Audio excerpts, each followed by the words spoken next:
Interview का मौसम चल रहा है। आपने मेंस परीक्षा पास की है, किसी अन्य वजह से कोई और इंटरव्यू देने जा रहे हैं, तो एक सवाल बार बार जो मुझसे पूछा जाता है कि सर, जिस समय मैं इंटरव्यू के रूम में घुसने वाला हूं या वाली हूं, तब मेरे कपड़े, मैंने क्या पहना हुआ है, मेरी कौन सी ज्वेलरी या टाई या मेकअप, इन सब की क्या भूमिका है और कैसे पता लगता है कि हम पर अलग से ध्यान जाएगा।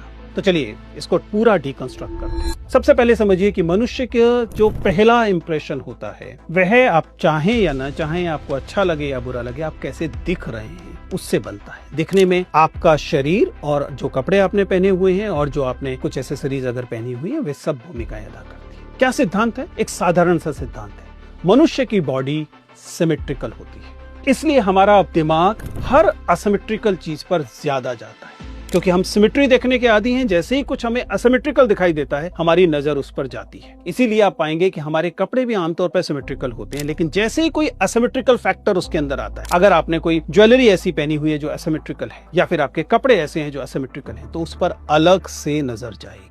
सामान्य समझ ये कहती है कि किसी भी औपचारिक सेटिंग में आपको सोबर ड्रेसेस पहननी चाहिए, सोबर तरीके से आपको अपनी एक्सेसरीज रखनी चाहिए। ऐसा नहीं लगना चाहिए कि आप अलग से किसी बिंदु पर इंटरव्यू बोर्ड की नजर चाहते हैं। और इस सिद्धांत को आप भी इसका पालन कर सकते हैं। मैं लगातार कैंडिडेट से कहता रहा हूं, बहुत अच्छा दिखने की कोशिश मत कीजिए, हालांकि सुनिश्चित कीजिए कि आप फॉर्मल दिखाई दे रहे हैं। ये सिमेट्री और असिमेट्री का मामला जेंडर से भी जुड़ा हुआ है। आप पाएंगे कि जो महिलाओं की ड्रेसेस हैं, उसमें असिमेट्रिकल होने की संभावना ज्यादा होती है। साड़ी एक सिमेट्रिकल ड्रेस नहीं है, उसमें पल्ला एक तरफ से दूसरी तरफ जाता है। या फिर सूट पहनने में भी आप पाएंगे कि अगर आप दुपट्टा पहन रहे हैं और वो उसे एक तरफ से पहन रहे हैं, तो असिमेट्रिकल है। मैं ये नहीं कह रहा कि ऐसा मत कीजिए, मैं सिर्फ ये बता रहा हूँ कि इस बात का ध्यान रखिए कि जो भी आपके परिधान का असिमेट्रिकल पक्ष है, उस पर ज्यादा नजर जा रही होगी।